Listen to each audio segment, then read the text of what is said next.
welcome to Playwrights Roundtable, our half-hour look at some of the most talented writers, directors, and actors in Central Florida, presented by the organization Playwrights Roundtable. And today we're going to watch Red Shoe Dreaming, a play written by Pergande and directed by Dalire. Two very familiar faces to our show. Welcome back. Thank you. We're going to talk about your play right after we watch it, so sit back and relax and enjoy Red Shoe Dreaming.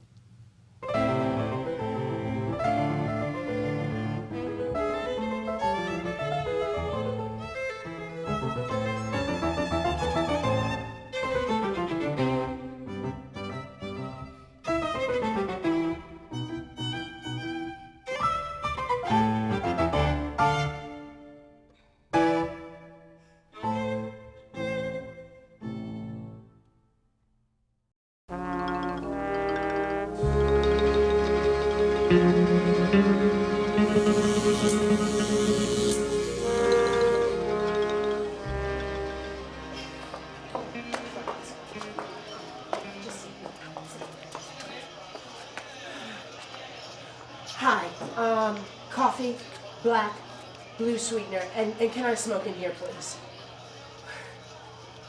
Oh, right, okay, fine, no problem. Vanilla hazelnut with a shot of, oh, really? Okay, coffee, cream, okay, whiter's fine. Vera? What sort of place is this? Open. It's sort of... It's greasy. We're sitting in a greasy spoon, Heather. We're in a national chain of greasy spoons. They're open all night for people like us. Is it safe to eat here? Sure. Everything costs $7.95 and everything tastes the same. Who wants to make life-altering food changes at 3 a.m.? I can't believe what that man did to us. Yeah, well, that's showbiz. Showbiz? It's bigamy. You have to be married for bigamy laws to apply. We were just dating. We were engaged. Oh, and we were friends with benefits. That's it. So why did you hit me? Because they were my benefits, darling. You need to get your own. Now, dressing room I'll share, but anything else, anything you need to ask. If you want to work with me, those are the ground rules. Oh, God. I was so in love. He offered me my dream wedding. A big church. Me in white. Bill dressed like Fred Astaire. Yes, and you release the pigeons and honeymoon in Key West. Doves. What? How did you know? Oh, please, pigeons. I'm from New York. Listen, Bill's a hunk, but imagination is not his strong suit. I've dreamt of a glorious wedding since I was a little girl. Dreamt of a man like Bill, and now my dreams are... Crap. Oh, please. There. Hey, chin up, baby. It's time you walked into the real world. I don't want the real world. I want Disney World. Yeah, well, you can't afford the tickets. So what do you want? The bacon and gravy or the Texas Hold'em? Damn, they look alike. I'm not hungry. Okay. Hi. I will have the Texas Hold'em breakfast, hold the grits, over easy, extra jalapenos, and she'll have the bacon and gravy, and an extra round of Java. Yeah.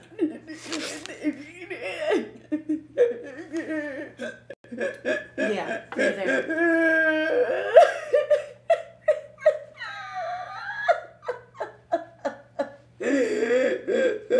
Okay, could you cut the crap? You've already had your sympathy appetizer. What do you see in him anyway? He's a crummy two-timer. Oh, well, he'd go a lot longer than that. But he lied to the both of us. Well, what exactly did he tell you? He wants to marry me. Oh, like I said, he doesn't have much of an imagination. I think he says that to everyone somewhere along the way. You want to guess what he told me? No. I can't make it this weekend. I got a date. No. Yes! Ah! Oh, Pass the sugar.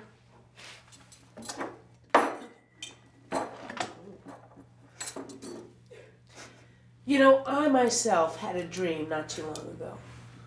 A real dream? Oh yeah, a real dream with sexual subtext and symbolism and the faint aftertaste of bad pastrami. Oh, a real dream. Yeah, a real dream.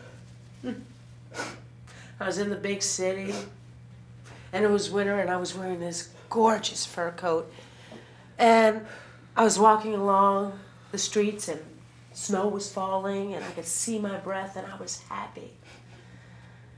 And I was going along, and then all of a sudden, this little street urchin kept running up behind me and tearing at pieces of my coat. And I tried to get away, but he just kept coming after me and tearing at me. And soon I was running, but then I lost a shoe. Oh, it was a red sparkly one, the kind that Dorothy wore in The Wizard of Oz. Okay. So I get scared, and I'm naked, except for this one shoe. And then the street urchin turned into a handsome man, but he was kind of menacing. So I'm in the snow, naked, searching for my shoe, when all of a sudden I look up in the store window, and I see one, and I buy it. And then all of a sudden I feel warm and powerful. Oh my God! What? Oh, look over there! Oh, no, don't look, don't look. No, look, real quick. Oh, well, at least we're on neutral turf. Oh, what do we do? I don't think he sees us. Oh, please. We eat our food. What is he gonna do? Pick up the waitress? Oh, he looks so good. I miss him already. I should go and beg for his forgiveness. Sit down, Heifer. Now, if you're gonna hang with me, you're going to have a little pride off stage. Just leave him be. Oh my God. He's got your shoe in his pocket. Oh, I wondered where that went. You know, he must have picked it up in the fight. I never did anything like that before. Get in a fist fight with another woman, then beat up a man? I fought over my man. Oh, please, dream on. That man deserved everything we gave him. Now, if you'll excuse me, I'm gonna get that back. It's a Jimmy Choo. Hey, Bill! You got something in your pocket, or do I need to work you over some more? Vera, sweetheart, what are you doing here? Well, I came here to eat, but then I saw your face and I lost my appetite.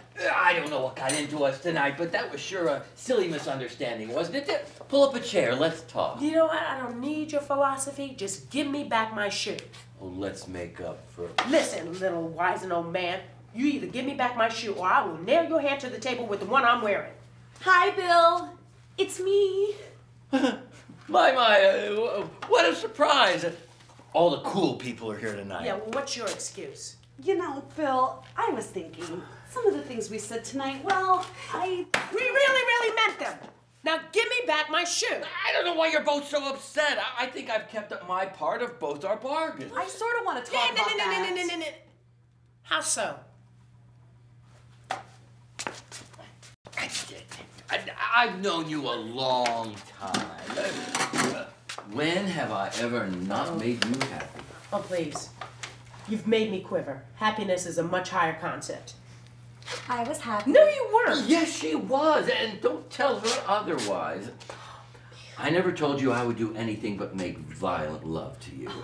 We had a long talk about this, and we both agreed that marriage was out of the question, right? Right, Vera? That's not exactly the way I remember it. A memory shouldn't be selective. And what did I ever offer you, sweet little Heather? A lifelong fidelity? There are vows. Love, honor, obey. Did I say that? Oh, I thought so. You gave me a ring. I gave you a fantasy with doves. Pigeons. Doves and sun and sand and anything you ever wanted. It's not the ceremony I really want. Yes, it is. Picture perfect wedding at St. Patrick's Cathedral with a good kosher caterer. I'm not Jewish. But the best caterers are. Which do you want? Can't I have both? Can't I have the storybook and the story? Why not? Vera? I never asked for the story, just the storyteller. And you can both have that. Here I am. And there's nothing I would ever do to break either spell, so long as you both know it's just that. My magic spell. You know what? Yeah, come here. Do you really want this pigeon pooping on your hand for the rest of your life?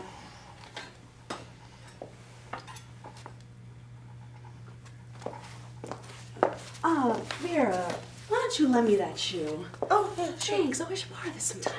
I think our food's ready. Yeah, I can see the grease coagulating from over here. Bye, Bill. Bye, Bill. Yeah, we're gonna feed our careers. Hey, call me. No. Oh, yeah, sure. And could you pass the salt? Because I can feel my blood pressure getting a little low. Hey, man, you just took my shoe. Yeah, this blood will never quit. I feel that there's more to each one of these characters. I feel like each one of them could have their own play. They're very dynamic characters. They might. Potentially. With you writing it, I bet it could. We're going to find out more about Red Shoe Dreaming. Talk to Al and Drew right after the break. Stay with us. We'll be right back.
Is it safe to eat here? Sure. Everything costs $7.95 and everything tastes the same. Who wants to make life-altering food changes at 3 a.m.? I can't believe what that man did to us. Yeah, well, that's showbiz. You've just watched another quick clip from Red Shoe Dreaming, a play written by Al Pergande and directed by Drew Dalire. Again, gentlemen, welcome to Playwrights Roundtable, the show. Very happy to be here again. Red Shoe Dreaming. It's a very clever title. What was your thoughts behind? Well, this play has a rather long past. It actually is a follow-on to another piece that was written for under commission that has the name of Dueling Divas, and in it I had two show singers come together, and my instructions were have them get into a cat fight over a man. So I created these two characters who are loosely based on some people I know, and they come together and they find out they've both been dating this guy. He's two-timing them, and in the original piece they get in a fight and they beat him up and they sort of reconcile. So there's an opportunity potentially to make this into another musical of that same genre as a follow-on. And so I wrote Red Shoe Dreaming as the core story of what's going to happen, but without any of the music in there. And so later on I'll put in show tunes and standards and stuff like that that sort of illustrate what's going on. But I had it under a different title, and then I had an opportunity to submit this play to a number of contests, and one of them, it had to have something red in it. That was the call. The play had to have something red that was important. And another one, it had to have one shoe. A single shoe had to be the motivating object in the story. And the third one had to have a dream. Well, these women both have dreams. They have different dreams about this man and what he is in their relationship.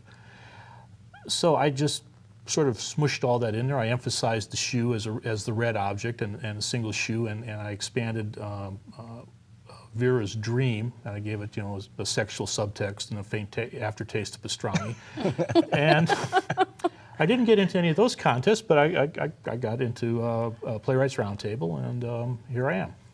And here you are, and we have a wonderful play that's featuring someone I haven't seen in a while, Avis Marie Barnes. Yes, Avis.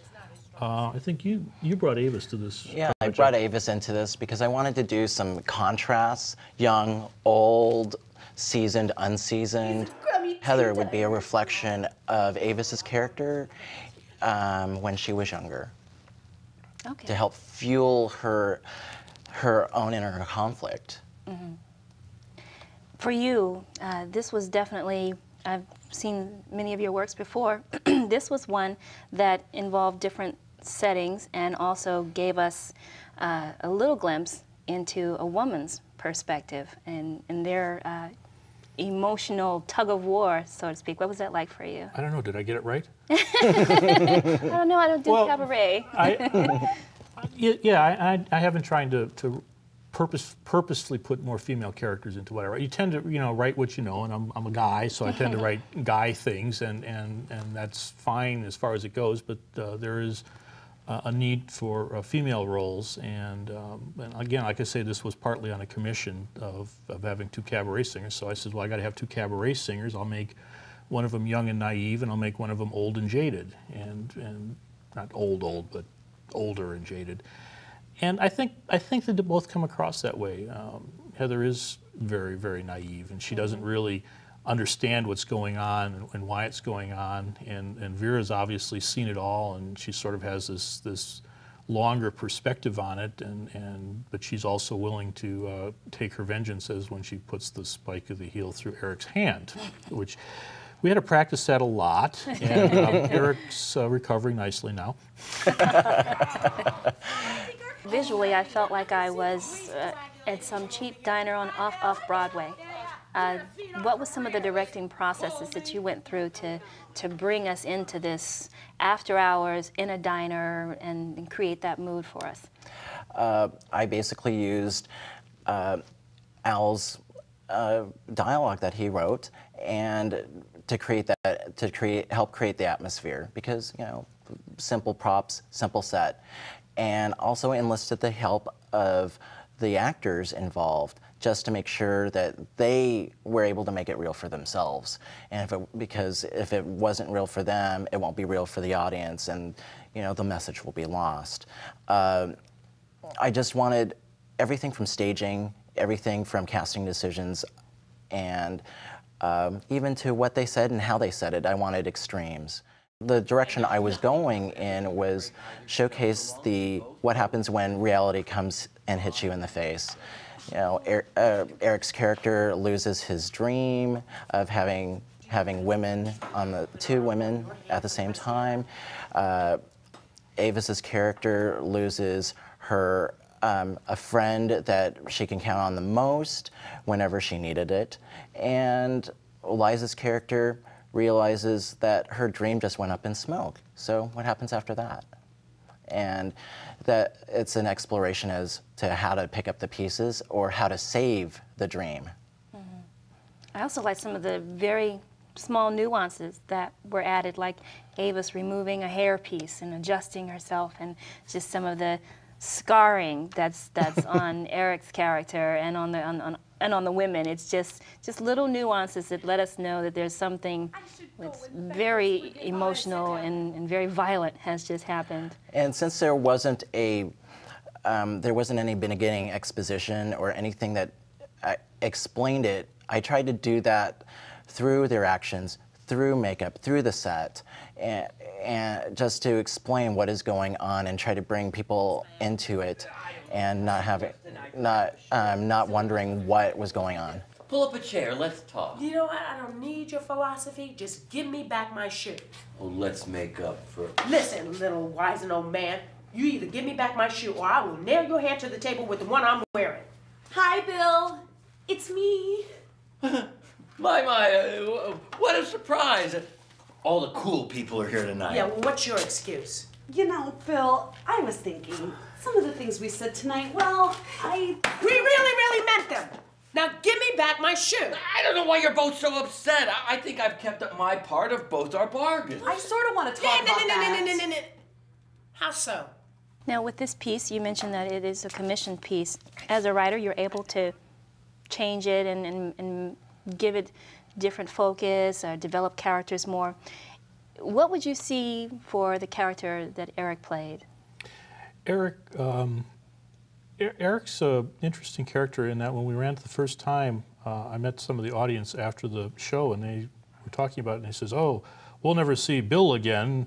And I said, "Yeah, he's going to be back." And they're like, really, we want to see him again. So he's evil, but in kind of a good way. He's not a nice guy, but he's a charming guy, and that sort of person tends to make a good character. Someone who has a flaw, who has a fault, but charms you with it. And that's what he is. So I will probably be bringing him back if this proceeds to another version. And I may just use him again somewhere else, because I do have some energy invested in creating him. And once I've created him in my mind, then it's easier for me to write him down in other situations. People in life we have multiple facets in our life, and we come from, we get up in the morning, we come here perhaps to do this, and we go somewhere else to do something else. And it helps if your characters have that as well, even if you only see them in one scene or one setting or one situation. But one of the things I was taught early on is no matter who your character is, just remember, they have a place they sleep. Always think about that. And it may be in a mansion, it may be in a hotel, it may be under a bridge, but every night they go to sleep somewhere. And remember that when you're writing them, and you'll have a more rounded character. There's a lot more to it too, but that's a start. That's a good philosophy. The two of you have worked together quite often with Playwrights Roundtable. What opportunities does that afford you to be able to work together and go through different plays and different genres of plays together? Because some of the works have been more of a comedy, some have been more dramatic, and you still are able to work in a symbiotic relationship together. You want to answer that one first? I think there's a huge respect between the playwright and the director. Whereas the playwright presents the piece, I interpret it, but we keep communicating. We talk about what can be fixed, what could be clarified for us, so we can actually bring truth to the playwright's words. And so, with that being said, it's been great working with Al, and because I understand his work. I love his work because it's so cut and dry. It's so cut and dry. Okay. Well, thank you. Yeah, I've worked with, well, let's see, I've probably worked with about 8 different directors, some of them fairly closely, like with Drew and some other people around town. Others are situations where plays have been done out of town, and I haven't really had very much interaction with the director. And so stacking them up, and from what I've seen of all these productions, some directors, I feel, come closer to putting on stage what I saw in my mind. Others warp it to their own sensibilities, and that's not necessarily a bad thing, but there are plays like Red Shoe Dreaming and Head of the Family that Drew has worked well with, and so if you have a successful experience, you keep coming back to that same experience. Occasionally I'm given a director. It's been assigned to me, and so you have to go work, but you certainly can learn from other people's interpretations. And what's important to me is when a director finds something that's in a play that you didn't intend or didn't knowingly write. When you sit down and you say, well, I want to have this happen, that happen for these reasons, and a director can come to you and say, well, did you ever think about why this other thing happened? And you go, oh, well, that's a point. And so you see stuff in your own work that other people see, and it gives you a better perspective on what's going on and how to write the next piece. Good. Good. So Al, what's going on with Playwrights Roundtable right now? How are things, and what kind of work can we expect to see? We've had a very, very successful program here with Launch 2008. We will be assisting in a fringe show. We will not be producing it, but we'll be helping one of our own members because we know some of the ins and outs, some of the things you need to do.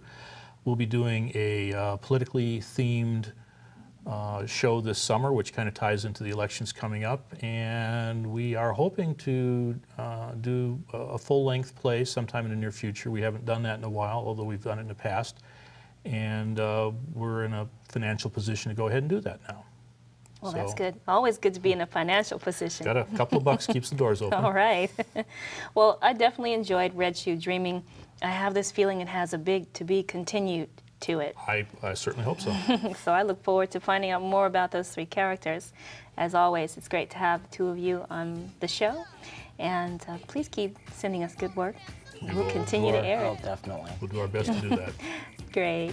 That's going to do it for Playwrights Roundtable. Thank you for joining us, and we hope to see you again soon. Take care.